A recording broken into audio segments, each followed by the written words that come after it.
Bu Nadia selamat pagi, Pak Daeng selamat pagi, Ibu Masda Lina selamat pagi. Salam sehat untuk kita semua. Ya, ada semangat baru dalam 1-2 hari ini ketika kita mengamati uji coba yang dilakukan pabrikan dari obat Molnupiravir. Satgas dan Pak Menteri Kesehatan sudah menyatakan terus memantau ini begitu. Bu Nadia, sebetulnya pasti pemerintah mengamati persis dan ini memang uji klinisnya menjanjikan begitu, supaya jelas kepada kita semua masyarakat, dan pemerintah sudah bersiap juga untuk membeli karena saya dengar banyak negara sudah bersiap untuk membeli dalam jumlah banyak obat Molnupiravir ini. Bu Nadia, statusnya bagi Indonesia seperti apa? Ya, jadi memang kalau kita bicara mengenai obat-obat COVID ya, ini terus dilakukan ya uji cobanya ya. Tidak di kita pun juga ada 3 ya jenis obat baru yang dikembangkan di uji klinik fase 3-nya di Indonesia. Pertama kita tahu ada Ivermectin ya, kemudian ada yang kita sebut sebagai antibody monoklonal yaitu efkesivimab ya. Kemudian ada juga kinase inhibitor itu juga merupakan. Nah, salah satu yang kemarin berita baik itu adalah yang kita dengar itu Merck sudah menemukan jenis lain, itu termasuk sebenarnya berbeda ya mengenai cara kerjanya, tapi dia adalah merupakan salah satu antivirus lah yang kita sebut sebagai Molnupiravir. Ya tentunya terkait Molnupiravir ini karena secara analisa interim ya bahwa fase 3 Molnupiravir ini menunjukkan hasil yang baik ya, dan kemudian ini kita sedang menunggu lebih lanjut ya tentunya bagaimana hasil dari uji interim fase 3 ini, kemudian dilakukan publikasi yang kemudian nanti akan dilihat misalnya oleh Badan POM Amerika ataupun Badan POM Eropa, apakah kemudian obat ini memang bisa direkomendasikan untuk salah satu obat pengobatan COVID-19. Ya, Bu Nadia, tapi kan saya juga membacanya kira-kira semacam itu, seperti Bu Nadia sampaikan bahwa ini masih uji klinis fase ketiga dengan hasil yang cukup baik, 50% mengurangi kemungkinan perparahan bahkan kematian begitu. Nah, tapi negara-negara lain tuh kan udah pada pesan nih Bu ke pabrikan. Indonesia udah ikut pesan atau bagaimana situasinya? Kalau seperti ini bagaimana pemerintah mengambil sikap, Bu Nadia? Iya, tentunya pertama bahwa kita tahu rencananya Merck ini akan mengajukan emergency use authorization ya kepada Badan POM-nya Amerika, dan diperkirakan mungkin sekitar November-Desember itu akan bisa sudah kita ketahui ya apakah sudah bisa disetujui atau tidak untuk emergency use authorization-nya. Nah, Merck juga ini memberikan yang kita sebut sebagai voluntary license ke beberapa industri farmasi ya. Tentunya selalu ada mekanisme seperti ini untuk obat-obatan, walaupun memang ini masih hak patennya Merck ya, karena dia tentunya menjadi penemu, dan tetapi mekanisme voluntary license ini biasanya diberikan juga ke industri farmasi ya. Ada beberapa industri farmasi di India yang sudah merupakan penerima voluntary license daripada Merck. Nah, sementara Indonesia sendiri juga selain bekerja sama dengan Merck ya sebagai salah satu industri yang juga sudah memasarkan beberapa obat-obat produk lainnya, tapi kita juga merupakan impor produk jadi daripada perusahaan farmasi India yang tadi memegang voluntary license tadi. Nah, kita berharap juga salah satunya kita pertama akan mencoba untuk mengimpor produk jadi sambil juga mengusulkan ya untuk mendapatkan voluntary license tadi dari Merck tadi. Oke, jadi juga sudah melakukan kontak dengan pabrikannya Merck ini untuk mencoba memesan, kira-kira gitu ya Bu, Indonesia ya?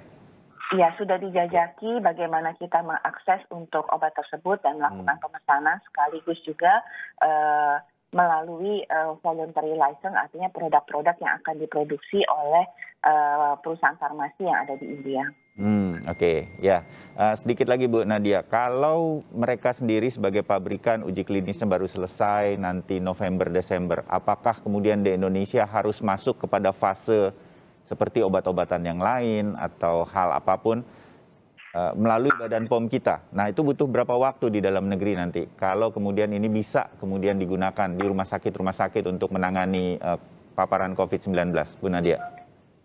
Iya, tentunya untuk proses di dalam negeri ya pasti memang tetap harus ya dilakukan evaluasi dari Badan POM, dan tentunya izin dari Badan POM ini juga harus tetap ada sebagai salah satu obat yang digunakan di Indonesia. Tapi tentunya ada prosedur, dan kita tahu juga untuk di masa pandemi COVID-19 ini, Badan POM juga sudah melakukan percepatan ya untuk mengeluarkan izin penggunaan darurat ini. Dan data ini juga mekanisme yang mungkin data sharing ya sifatnya, yang nanti bisa diakses juga setelah nanti misalnya Badan POM Amerika memberikan izin, itu juga bisa dilihat pertimbangan dari Badan POM Amerika itu seperti apa, dan kemudian nanti akan data sharing dengan Badan POM Indonesia. Ya, kita berharap tidak terlalu lama ya prosesnya, karena ini juga kita tahu COVID-19 ini dalam kondisi pandemi ya, artinya ini adalah suatu kondisi yang emergensi, dan kita tahu percepatan-percepatan itu dilakukan. Tapi kembali lagi kami ingatkan, obat ini adalah untuk mencegah kita sakit berat atau sakit sakit yang membutuhkan perawatan intensif. Tapi tetap bahwa pencegahan penularan itu adalah bagaimana kita menjalankan protokol kesehatan dengan benar dan segera divaksin. Ya, oke, Bu Nadia. Terbayang sekarang secara perlahan begitu bagaimana pemerintah terus mengawasi setiap perkembangan, termasuk obat-obat yang mampu menangani COVID-19, molnupiravir seperti saat ini yang sedang ramai dibicarakan. Pak Daeng, IDI sendiri melihat perkembangan seperti ini seperti apa, dan apa yang menjadi masukan IDI bagi kita nanti di Indonesia yang masih juga kan kita juga masih terus waspada terhadap pandemi COVID-19. Pak Daeng? Ya, yang pertama Pak Bayu, saya kira informasi tentang obat untuk mengatasi COVID ini selalu menjadi kabar gembira pada kita. Iya. Tapi tetap kita harus dengan hati dan profesional menghadapi. Misalnya ya pertanyaan-pertanyaan yang perlu kita kemukakan. Ya. Kita kan mendengar bahwa pihak Merck itu masih mengajukan ya penilaian untuk emergency use ke Badan POM Amerika. Itu kan masih belum. Jadi itu harus kita juga tunggu. Kemudian dari sisi manfaat obat, ini apakah betul molnupiravir ini kemudian secara spesifik membunuh virusnya, atau hanya misalnya mengurangi angka keberatan atau perburukan kasus, atau hanya menurunkan angka kematian. Jadi ini harus betul-betul dikaji sehingga memang otoritas Badan POM di Indonesia, saya kira dari awal itu sudah juga ikut mengikuti informasi ini, supaya kita betul-betul mendapatkan informasi dan obat yang ada ini seperti molnupiravir ini betul-betul dinilai secara objektif dan profesional. Tentunya kita sangat berharap ini ada obat terobosan ini yang bisa mengatasi ya masalah COVID ini. Obat apapun sebenarnya, dan itu kalau memang efikasinya bagus dan manfaatnya bagus, itu memang kita harus komitmen di dalam negeri, sama otoritas Badan POM, seperti yang dikatakan Dr. Nadia tadi, untuk mempercepat proses, melonggarkan proses agar obat-obatan yang sangat dibutuhkan untuk penanganan COVID itu bisa cepat ada di Indonesia. Akan tetapi nih Pak Bayu, sebenarnya memang pengadaan obat seperti ini nih perlu juga sih di dalam negeri itu didorong dengan baik. Ini yang kita pikirkan sebenarnya, kawan-kawan di manufacturing obat di Indonesia ini barangkali juga perlu didorong nih inovasi untuk penelitiannya. Ya, jadi Yang kita punya produksi dalam negeri yang juga sebetulnya saya meyakini seperti Bu Nadia tadi katakan kan sebetulnya banyak dilakukan juga upaya-upaya untuk mencari obat yang bisa atau mampu menangani COVID-19. Nah ini juga harus terus diupayakan. Begitu maksudnya Pak Daeng ya? betul, betul. Oke. Kita harus objektif, ngikutin semua perkembangan di seluruh dunia, tapi kita juga mulai juga mendoronglah supaya kemandirian bangsa ini juga mulai kasus pandemi ini kita sadar dan kita mencoba untuk bangkit gitu mendorong. Ya, setuju. Bu Mas Dalina, epidemiolog melihatnya seperti apa? Ini begitu ada setiap obat, pasti semua langsung tertuju kepada obat tersebut.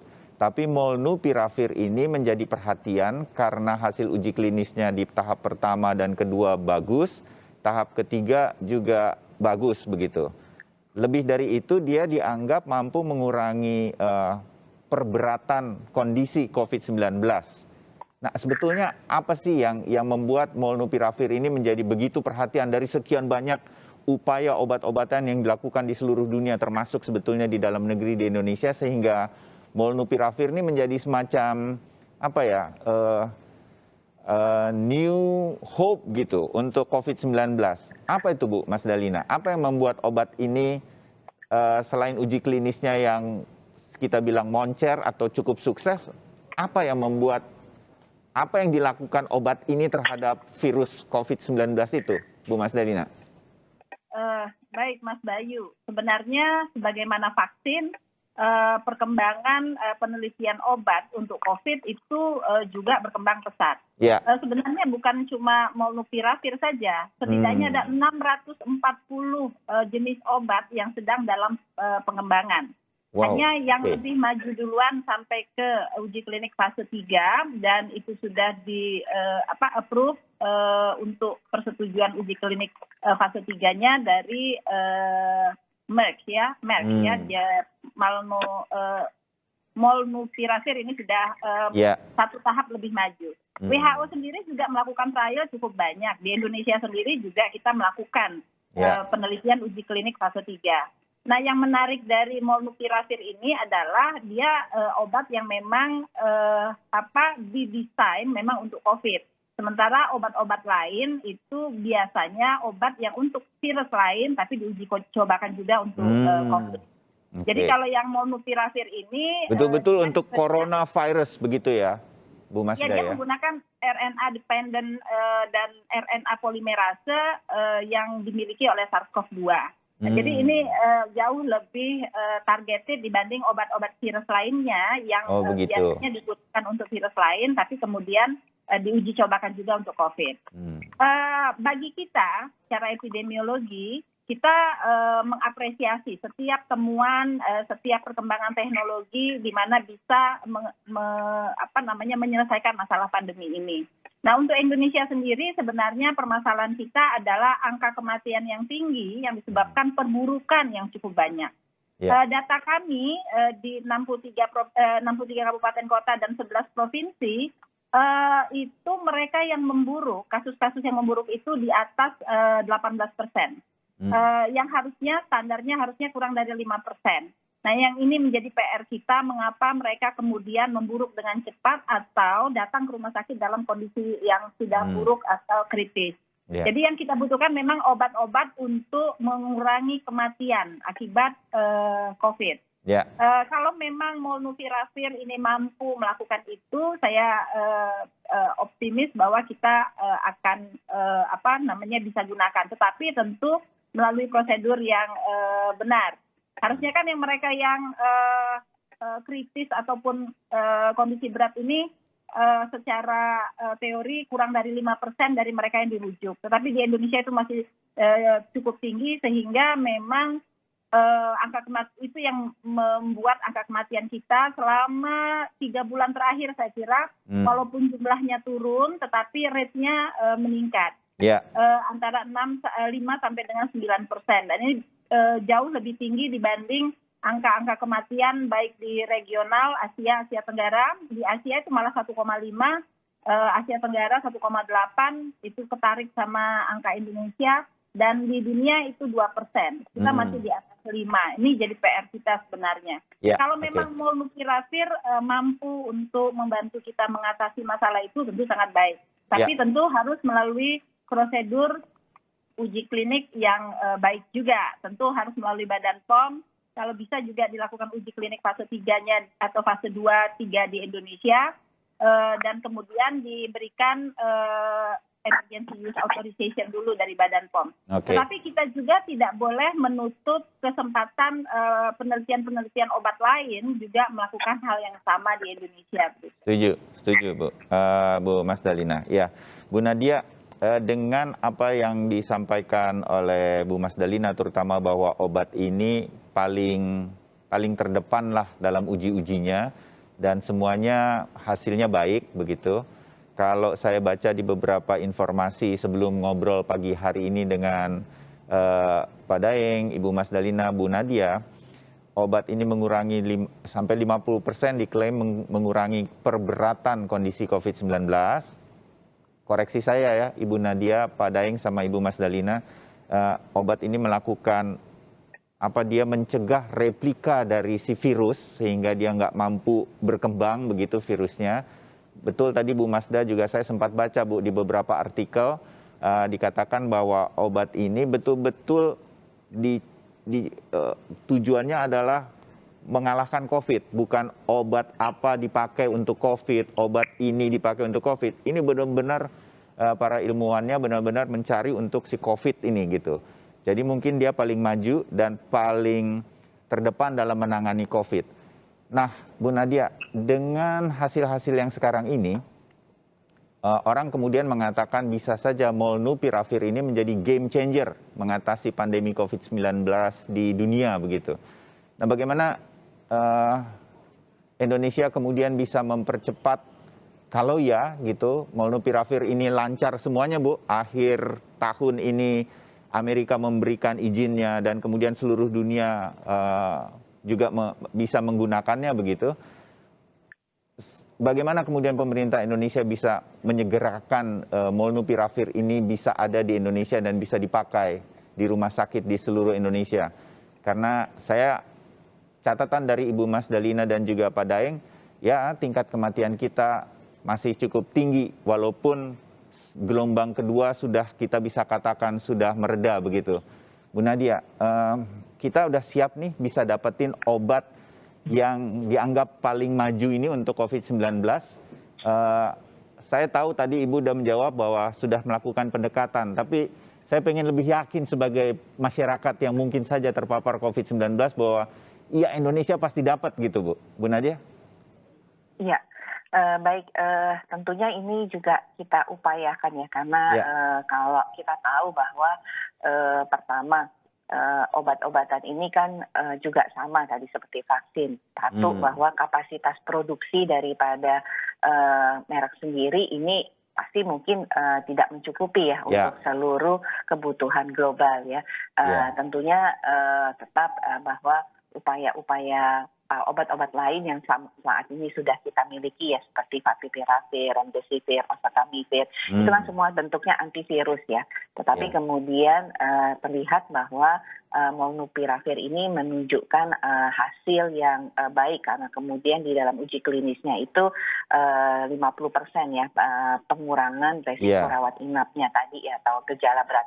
Dan ini memang sangat tepat ya, karena Indonesia itu kan kasus case fatality rate-nya itu masih lebih tinggi dari global ya. Kita sekarang sudah, walaupun sudah turun menjadi 2,7, tetapi dunia itu rata-rata 2,1.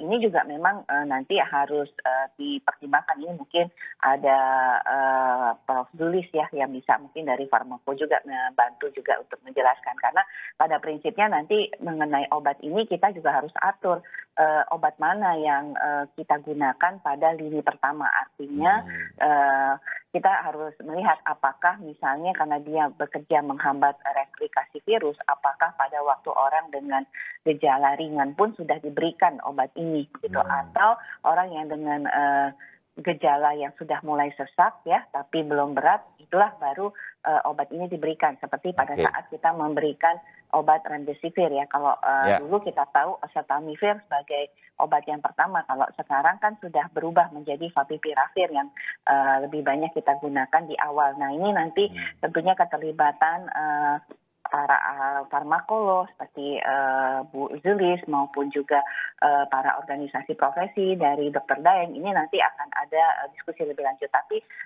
kita tetap mengupayakan obat ini ada di Indonesia.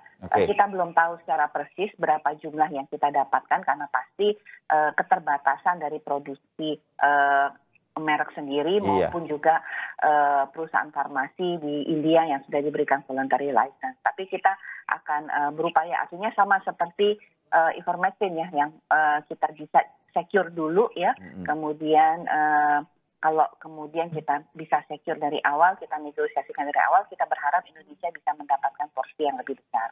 Oh, oke. Ya. Baik Bu Nadia, saya mengerti bahwa ini nanti seberapapun yang didapat oleh pemerintah Indonesia tentu sudah berbagi dengan banyak negara yang juga sudah memesannya. Jadi ada strategi tertentu nanti menggunakan molnupiravir yang dimiliki Indonesia untuk sebaik-baiknya penanganan COVID-19 di Indonesia. Kapan Bu pemerintah akan resmi memberikan pernyataan resmi mengenai molnupiravir ini? Saya dengar dalam 1-2 hari ini akan ada pernyataan dari Kementerian Kesehatan, benar Bu Nadia? Iya, artinya kita tetap menunggu ya hasil daripada approval ataupun setidaknya kalau kemarin itu kan masih analisis interim ya. Dari analisis interim itu nanti perlu ada tentunya publikasi ataupun kajian. Nah, kajian ini bisa publikasi ilmiah ataupun juga nanti pendapat daripada para ahli yang mengenai hasil uji klinis tersebut. Nah, yang kedua adalah tadi kita menunggu juga bagaimana pandangan dari Badan POM Amerika sendiri terhadap persetujuan untuk obat ini. Ya, karena mereka sekarang sedang menelitinya, sudah Badan POM Amerika Serikat sudah menerima permintaan izinnya ya, Bu Nadia ya? Iya, hasil-hasilnya sudah dimasukkan dan sedang dalam review oleh Badan POM Amerika. Baik, inilah yang nanti mudah-mudahan karena molnupiravir ini menjadi harapan bagi kita semua, bahkan bagi dunia. Mudah-mudahan nanti Kementerian Kesehatan, Ibu Nadia bisa lebih sering menyampaikannya ke publik, begitu harapan kami. Apa hasilnya, apa bagaimananya Indonesia seperti apa. Sayang sekali Ibu Nadia nggak bisa terlalu lama, menjelang jam 8 sudah harus pamit. Saya terima kasih Ibu mampir juga di Sapa Indonesia Pagi. Kita ketemu lagi ya Bu Nadia, salam untuk Pak Budi. Mudah-mudahan kita bisa nyambung lagi nanti. Ya, sementara Pak Daeng dan Ibu Mas Dalina jangan kemana-mana. Saya masih banyak pertanyaan nih sebagai publik mengenai molnupiravir dan apa yang kemudian bisa kita lakukan selama kita menunggu molnupiravir ini mudah-mudahan sesuai dengan uji klinisnya. Usai jeda, kami masih akan hadir untuk Anda. Pak Daeng, kalau dengar dan membaca beberapa artikel begitu, tampaknya semua jadi ada harapan besar. Bahkan disebut ini bakal menjadi game changer dalam menghadapi pandemi COVID-19. Pak Daeng sendiri melihat apakah obat ini nanti benar-benar sedemikian ampuh. Sementara obat-obat yang lain, apakah termasuk yang sudah dipakai di Indonesia lah, begitu? Apakah ini memang sebetulnya nggak ampuh atau bagaimana? Pak Daeng, Anda punya amatan tersendiri berkaitan dengan begitu besarnya harapan dunia terhadap obat baru ini? Ya, saya kira kalau harapan dunia terhadap obat baru itu pasti ya, termasuk di Indonesia ya. Tetapi yang khusus untuk molnupiravir ini, para pakar ini kan masih masih mengkaji ya, dan Merck itu kan belum membuka secara keseluruhan ya, masih kan di dalam penelitian. Tapi dari beberapa informasi yang kami terima, yang mungkin masih terbatas ya, disebutkan bahwa untuk kasus berat ini kurang ya, atau tidak di ini. Jadi fase pertama, fase ringan dan fase sedang itu bisa 50%. Melihat seperti ini, maka kita harus tetap mengkaji lebih jauh apakah fungsinya betul-betul bisa mengobati ya, secara spesifik misalnya menghancurkan atau merusak virus ini, Ya. atau menghambat atau menghentikan replikasi atau yang lain-lain. Karena kalau di fase awal ya mampu mengurangi, itu mungkin obat-obat yang lain juga Sudah melakukan hal tersebut begitu ya? aktivitasnya sama. Bahkan yang pernah dikembangkan oleh TNI dan UNER itu juga dulu Iya. penelitian di fase pertama meskipun itu di drop ya karena ada katanya prosedur-prosedur yang perlu dibenahi. Iya. Jadi perlu memang kita kaji. Dan para ahli banyak mengamati nih Mas Bayu, bukan hanya molnupiravir, bahkan ada obat di Jepang juga yang sedang sekarang fase 3 dicoba di Jepang dan dicoba di Amerika, itu juga lagi diamati juga. Itu berbasis asam amino. Jadi memang terus kita harus mencari ya. Tapi kita mencarinya yang betul-betul efektif. Kalau bisa memang obat yang nanti Prof. Zulis nih menjelaskan. Obat yang memang spesifik bisa menghancurkan sel virusnya ini yang memang betul-betul dicari. Karena kalau menghancurkan sel virusnya pada kondisi-kondisi yang juga berat, mungkin masih bisa bisa menolong. Nah, kalau ini yang ditemukan, kami berharap molnupiravir sampai ke sana sebenarnya. Tinggal kita nunggu beritanya ya, hasil lengkap penelitiannya. Mudah-mudahan ini menjadi jawaban harapan kita. Kalaupun masih belum, misalnya rata-rata sama dengan obat yang sudah ada, atau mungkin sedikit lebih baik, tetap kita berusaha mencari informasi atau bahkan dalam negeri nanti Prof. Zulis dan kawan-kawan itu mendorong kita ini menemukan obat-obat yang betul ampuh. Tetapi Mas Bayu, strategi pengobatan COVID yang paling baik itu kalau dari sudut klinis ya, memang justru di fase awal supaya dia tidak sampai jatuh ke fase yang berat. Karena kalau fase yang berat itu bisa jadi meninggalnya bukan karena virusnya, tapi karena komplikasi ke hal-hal yang lain ya. Misalnya kalau di COVID ini kan terjadi gagal napas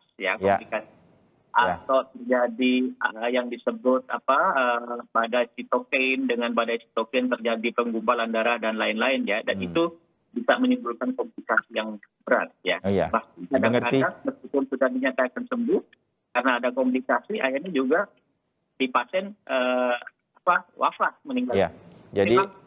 Jadi harapan kita terhadap obat itu satu hal, tetapi kita kalau merasakan gejala segera kemudian ditangani itu juga jauh lebih baik. Begitu ya Pak Daeng ya?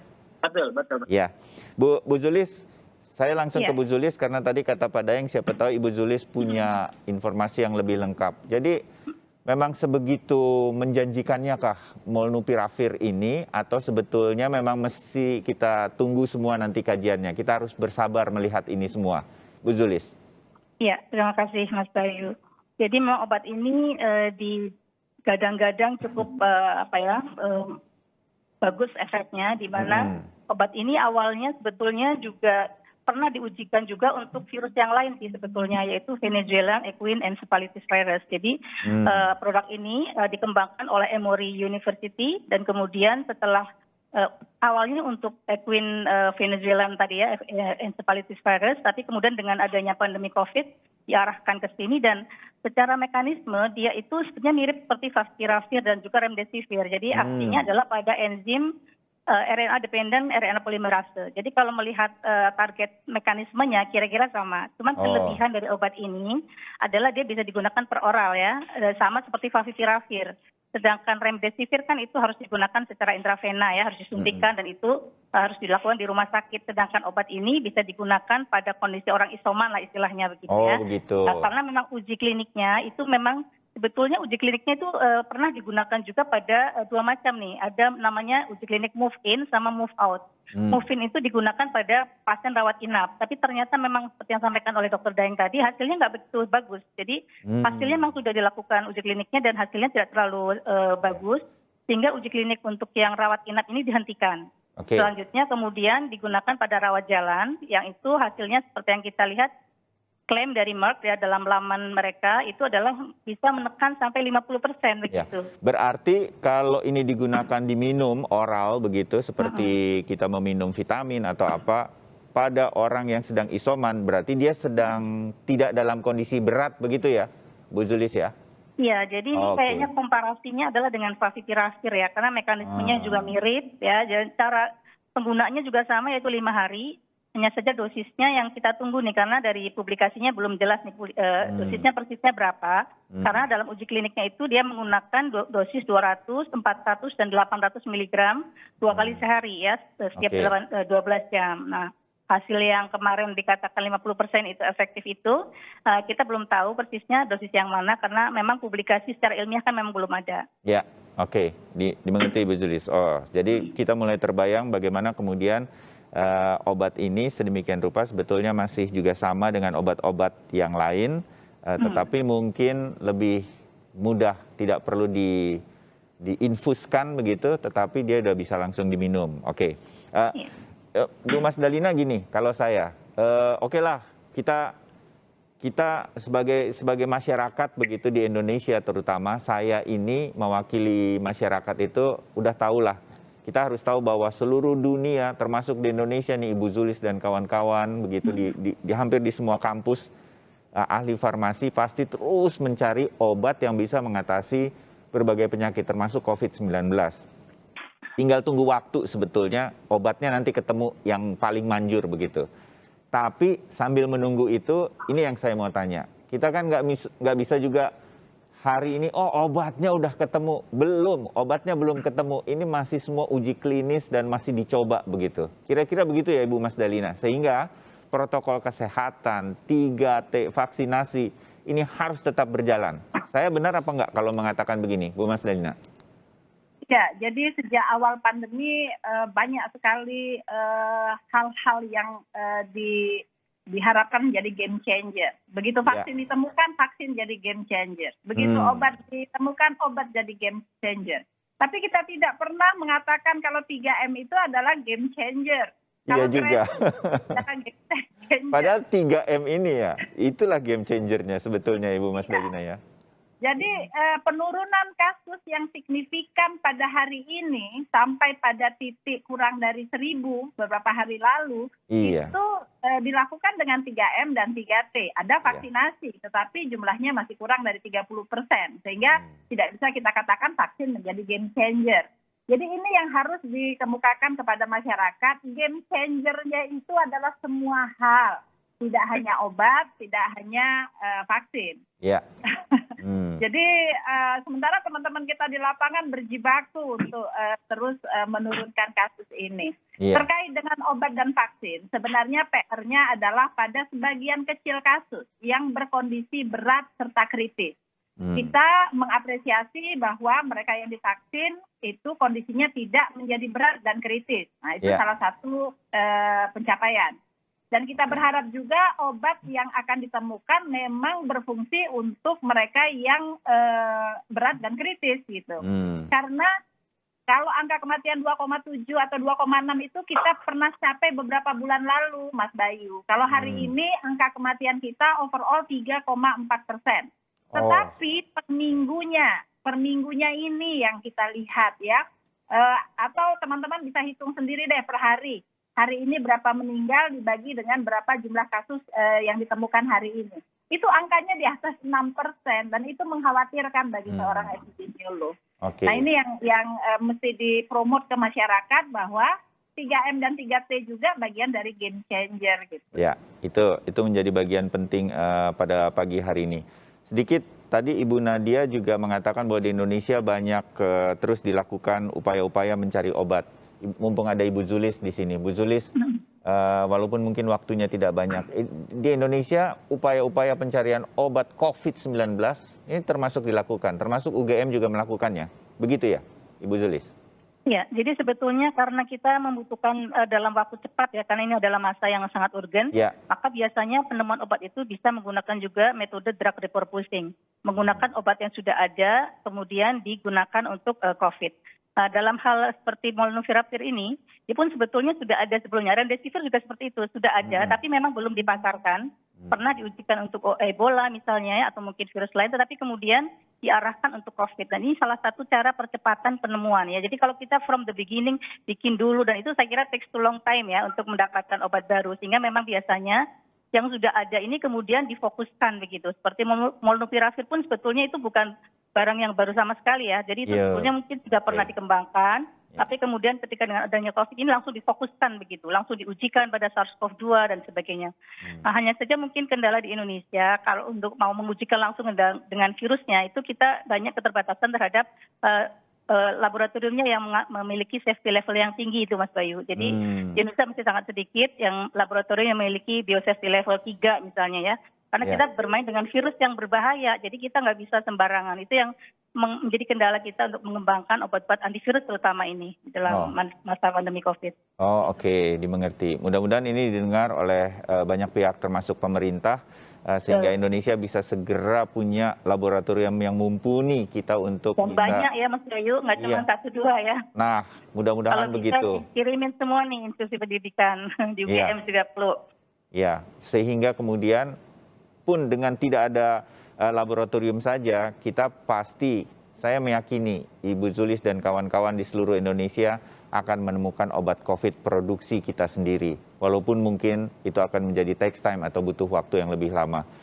Kira-kira begitu, mudah-mudahan masyarakat terbayang dengan hebohnya pemberitaan mengenai molnupiravir ini. Ada beberapa pesan bahwa ini semua masih harus kita tunggu, semua masih obat yang mirip-mirip, semua harus dilakukan di fase awal sehingga tidak memperberat atau menimbulkan kematian. 3T dan 3M selama ini menjadi game changer di Indonesia harus terus kita pertahankan. Mudah-mudahan kita bersabar melihat ini semua dan terus menjaga protokol kesehatan. Itu saja mudah-mudahan. Bu Mas Dalina terima kasih, Pak Daeng terima kasih, Ibu Zulis singkat ketemunya tapi kita akan ketemu lagi. Mudah-mudahan ini semua menjadi wawasan yang baik bagi kita dalam menghadapi pandemi COVID-19. Selamat pagi, salam sehat.